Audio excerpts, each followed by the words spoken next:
आदाब नाजरीन, मैं हूं आपका मेजबान अब्दुल वाजिद और आप देख रहे हैं तस्नीम टीवी। चलिए रुक करते हैं अभी की बड़ी खबर की तरफ। कर्नाटक में एक प्रोग्राम में शिरकत के लिए पहुंचे किसान रहनुमा राकेश टिकैत और योदिवर सिंह पर स्याही फेंकी गई।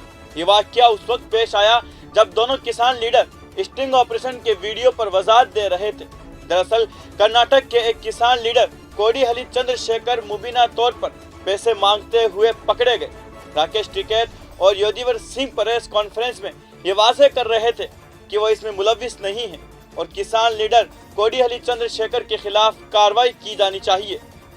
प्रेस कॉन्फ्रेंस के दौरान कुछ लोगों ने झगड़ा शुरू कर दिया और राकेश टिकैत पर स्याही फेंक दी। इस दौरान उन्होंने कुर्सियां भी फेंकना शुरू कर दी। राकेश टिकैत के मुताबिक स्याही किसान लीडर चंद्रशेखर के हामियों ने फेंकी थी। राकेश टिकैत ने इस वाकये के लिए रियासत की बीजेपी हुकूमत को जिम्मेदार ठहराया है। उन्होंने कहा है कि पुलिस की मुनासिब हिफाजत न होने की वजह से ऐसा हुआ है। उन्होंने कहा कि मकामी पुलिस की तरफ से सिक्योरिटी फराहम नहीं की गई। देखिए, आप ये वीडियो देखिए पहले।